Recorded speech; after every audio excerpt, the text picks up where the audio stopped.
from Vayered Mitzrayim, actually, I'm sorry.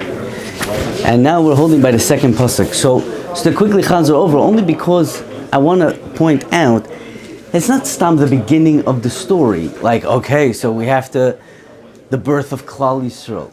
It is the main focal point of the whole Sipur Yetzias Mitzrayim.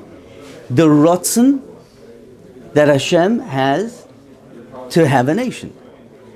He wants this to happen. Dafka in Mitzrayim, like we said last week, that was the center of the world, because we will be noila there to show that the whole world is mechuven Elav Yisbarach. That's the whole tachlis, that's the whole point. But it's very important to stress when you're going. Is anybody here going to do the Seder? Nobody's going to do the Seder, right? Huh? You're gonna do, no, not going to do the Seder. So when you do the Seder, don't, just stay quiet by the shofar. It's not good to do anything. But when the time comes, or for, the Torah Anytime listeners, if any of them are making the Seder, stress this point. This is the main point. The point is that the Rebbeinu Shalom wants something to happen. He wants there to be a Klal Yisrael. No, it's good. You're not in, don't worry. He wants there to be a Klal Yisrael. Now, think of it like this, okay? I was zeicha to be in a company once, to work in a company, a big company, like 300 employees, yeah? A lot of company. And the boss is like a quintessential boss, yeah? He doesn't do anything. Nothing. Everything that goes on in that building, there's somebody that does something, right? Ilya? Is that right? Does he ever do anything? I don't think so. Right? But when when there is something, there was 1 or 2 times that I saw him walk into the mailroom and whoa, you don't want to be there. When something went wrong and somebody had to do. When the boss has to do something, there's 2 things happening. First of all, it's like you don't want to be in that room. That's A. And B, why is he there? Because Lamaisa, he has a ratzon for something to happen, and somebody dropped the dropped it. He's going to get up and do it, because be'etzem it's his ratzon. Norvas, he always has people doing it for him. But when he has a ratzon, it's going to get done, either by the henchman or by him himself. It will get done because that is his ratzon. So this is the beginning of the story. There's a ratzon for a Klal Yisrael. There is a very, very stark ratzon for a Klal Yisrael in a specific place, and everything we said last week. But that's a very important point. We have to digest that. That's the beginning. Now, so what does that mean to us? That means that the Rebbeinu Shalom has a cheshek in the creation of a Klal Yisrael. Now today, Tafshin Pei Gimel, we are also fall into the category of Klal Yisrael, yeah? So that means that all the way back then, we, sitting here, were part of that thought. This is an important point, Rabbi Yisai, because now the story of Yetzias Mitzrayim becomes personal. You can now look at your table, at your children, and you say, we were part of that thought process. And now the story becomes exciting. It becomes real. It becomes your story. But still speaking about Yetzias Mitzrayim. Because there was a ratzon for a Klal Yisrael. We're part of Klal Yisrael. So we are part of that initial machshava. Okay, that's an important point. This gives you now a tam in this whole sipur. You can now say it with a reinkeit, with a geschmack. It's your story. You understand? It's your story. Good. Now we go on to the next shlav. And the next shlav is very pashut. The Rebbeinu Shalom wants a nation that will proclaim His majesty over the world. Correct? Dafka in Mitzrayim. Who's the biggest opposition to that? Everybody. Ummah Ha'olam, the taich is, they are rooted in this world. They want bailis over this world. And what is our whole tafkid? Our etzem mitzias is that the world is mechuven Elav Yisbarach, not them. So we are a threat. We are clearly a threat. Just the etzem mitzias. And you see this happening in the psukim. Vayareu Isonu HaMitzvah me'anun v'yidnu aleinu avodah kasha. Vayareu Isonu HaMitzvah, says the Baal Haggadah. Haven ischak molek pen yirbe, pen yifroitz. Ve'allahu gam sinim v'naisavu gam sinim v'nilcham v'olam min aretz. They chop that right away. That there is something happening over here. There is a Leda happening. And they wanted to stop this thing. Vayanunu, and they gave us work. Now, there's a diuk. Now, that's the point. To be ma'ana them in the sevel, and they built miskenois lepar pisim misramses, but it was all leman anoisoi. This wasn't the regular taich of an eved. We don't know what avodim are, but let's say, you know what I'm saying, people that work for you type of thing, right? It's very clear why we have that happening, because we want something from them. We want them to clean our house, to clean we need a toyelis from them. There was no point of a toyelis in the Avdus of Mitzrayim. We didn't want anything from them. The Mitzrayim didn't want anything from us. They just wanted to stop this thing. This was it was like a, for them it was like a cancer. Like it's just growing and growing and growing. The thing is just, insane. They had to stop that. That was their kavanah.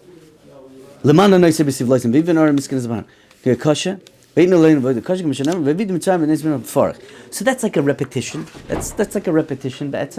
So Rav Leichter over here brings a Maimer Chazal, which is very interesting, just to expound, to broaden the topic a little bit more. What the koishi was so schwer. Chazal say that they gave men women's jobs and women men's jobs. The to be shoiver the mensch, like totally destroy the person mentally. Going against your grain all day, that's crazy. Okay, so those were the 2 points I wanted to bring out for that pasuk. There was the Ratzon of the Rabban Shalom, which with Be'etzem is a lead up to next week, Be'etzem. Right? That whole story I told you with the CEO, Pshat is, there's going to be a snagdus, for sure going to be an snagdus. But at the end of the day, it will happen. Even if it has to happen with him alone. Okay? That's the chiddush. Now, we all heard this before. The story of Yetzias Mitzrayim is supposed to build our emunah. Supposed to build emunah. How does it build emunah? So, if you don't tell a story on Leil Pesach, ain't gonna happen. But even if you do tell a story, so what does this story have anything to do with building our emunah? I think we said this once. We said this as a chiddush in Parshas Lech Lecha. How do you build emunah? With a nice, glorious picture, a beautiful thought. Hashem wants a Klal Yisrael, create a Klal. You know how you build emunah? It's the same way you build muscles. How do you build muscles? I never went to I never actually had a what do they call these guys? Trainers, right? But I imagine, right? Trainer tells you, okay, so how many push-ups can you do? You tell him, I can do 10 push-ups. Okay, 20 push-ups. Great, get down and give me 20, right? I'll tell you, get down and give me 20. He'll count with you 20, and then he'll do one more. One more. That last one where you're just going to faint, that is where you build muscle. That is where you build koyach. Dafka there. 9 minutes, oh well. Dafka there. When you are up against the wall and it's all over, that's when you start becoming strong. How do we build emunah? How did Avram Avinu build emunah? You remember that medrash we said? How did Avram Avinu build emunah? So beautiful world, such a nice, beautiful place. It's gotta be. There's a creator, yeah? Until he saw a city in fires, up in flames. And then he asked, what's going on over here? He had a kasha on his emunah. The way we build emunah is with koishi. The Rabban Shalom wants to be mashrish in us, the emunah dafka from Yetzias Mitzrayim, because Yetzias Mitzrayim was gor shver. It was the Kura Barzel. And then, even in the worst of matzavim, there's still emunah. And that's what happened. Look at this. This is gewaldig. This is mamish gewaldig. There's a little bit of a pattern going on over here. 3 things happening. Okay. Look, even in the last pasuk, it's Vayeru Sona Mitzrim, Vayitnu Lenu, yeah. Vayareu. No, there was only two over there. This one over here is where the action happens. Okay, so Vanitzak, they cried out to Hashem. In the worst of scenarios, they cried out to Hashem. There's a yesod over here. When a person is in a total, there's no way out, it's like a natural thing. You know what happens when you see something. Oh my gosh, oh my God, what is that? What does that mean? Why are you saying, oh my gosh? It means that when a person is all alone, and it's like just a severe situation, the first thing naturally that comes to him is a relationship, a closeness with Hashem. That's what happens. Mina avoida. Yeah? Hold on. They cried out from avoida. Pshat is, it wasn't a Yom Tefillah, Rabbi Yisai. A Yom Tefillah wasn't what initiated the Geula. It just was like a tzedakah from you know what I'm saying? From pure, what's his name?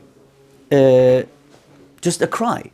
It was a cry. It wasn't a prepared thing. It was a cry, which shows that Klal Yisrael was very close to the Rebbeinu Shalom. Okay? The Rebbeinu Shalom is very close to us. He wants a Klal Yisrael. And Me'idach Kisa, the Klal Yisrael also realizes that there was that closeness that was heard from sheer, you know what I'm saying? Brick wallish. Okay? That's the word over here. Vayishma Hashem is Kelenu.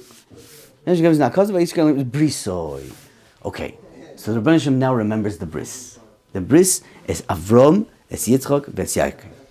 There's three of us. We, with that tzedakah, showed that there's only Hashem. There's only Hashem. And Hashem is interested in our matzav. Okay? You see how the emunah is working? Hashem is interested in you. You're interested in us? Why is this happening? Or this is the worst I can imagine. No, even in the worst of scenarios, I'm interested in you. And that's the pshat of the tzedakah. And that tzedakah shows both that Klal Yisrael is oimed on that nakuda. That even in the worst of scenarios, the Rebbeinu Shalom has our best interest in mind. And boom, at that moment, that's when you hit the jackpot. Because now you are, you're in a matzav where there's nowhere to turn. There is no salvation. So it has to come from the Rebbeinu Shalom. And that's the yesod of a bris. What's a bris? The Sipurno says, what's a bris? Why does Eliyahu Hanavi come to every bris milah? Why? Because he is the shaliach, let's say, that Sipurno says. He's the shliach of a Kadosh Baruch Hu. A bris you have to have, you can't make a bris one-sided. You have to have two people there. It's a covenant. It's a heskim. So the bris is two-sided. So we initiated that bris with this tzedakah, and that it's like a direct call out to the Rebbeinu Shalom. So we right away touched that place, the bris of us. So now there's three things happening. Look at this. As soon as that bris was, you rang the doorbell of the bris. Vayar es onyenu zu precious derech eretz, kama shenemar vayar vayei delakim. So precious derech eretz. The second one is elu abanim, kama shenemar kol ben yilad shuchov kol bas techayim. And the third one is lachatzenu zatchak. Okay, so there's a lot of fun over here. You can do that on your own, but there's three things over here. There's Avram, Yitzchak, and Yaakov. There's a bris.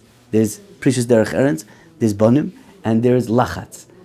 So the first one is mamish mefurish. If you look over here in the pirush, he brings a medrash. I don't have it here, but you look it up. The medrash basically says a peledic thing. Precious derech eretz. Precious derech eretz mean they didn't put. They didn't want Klal Yisrael to grow, so they separated husband and wives. Says the medrash. The Rebbeinu Shalom said, I promised Avram Avinu k'koich v'hashamayim l'roiv, and they're being geyser on precious derech eretz. Let's see who'll win. It's a peledic medrash. You got to look at it inside. It's unbelievable medrash, beautiful medrash. Let's see who'll win. So you see, it's Keneged Avram Avinu, precious derech eretz, Avram Avinu. That's the first one. And Amalenu elu abanim. So that you could play with. Okay, the next two I'll give you guys, your own room. The other one is a medrash. You can't go, that's a medrash. But the next two you can play around with. How is that shaykh to Yitzchak and Yankov? But what does it mean, stamazei? Amaleinu elu abanim. Why banim? Why is amal banim? Right? They took the live kids and they threw them into the Nile. Right? Why is that amelus? Why is that amelu? Why is that shverkain? It's pashut. There's no, you can ask your wives. Lo aleinu. We shouldn't hear from such things, but when a woman is pregnant, right, that's a hard thing to go through. It's 9 months, shver time.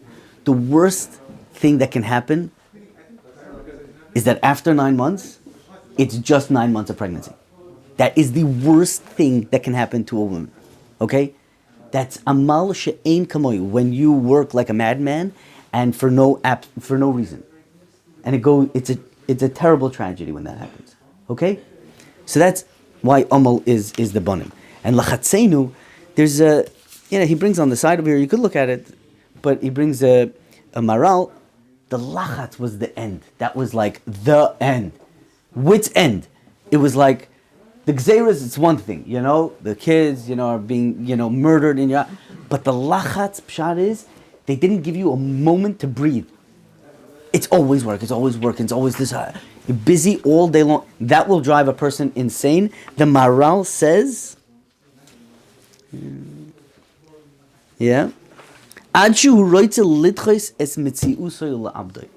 so schwer that a person wanted to call quits. That's the worst. That's ki'ilu, forcing the Klal Yisrael to neutralize themselves. Like, that's it. Giving you no future, nothing to think about, no hope. Take your own lives. That was their plan. And that's when the Rebbeinu Shalom just said, enough. That's when it happened. Okay, so I wanted to cover those two psukim today. We're going to stop here. And next week, the grand finale. It's a Shem.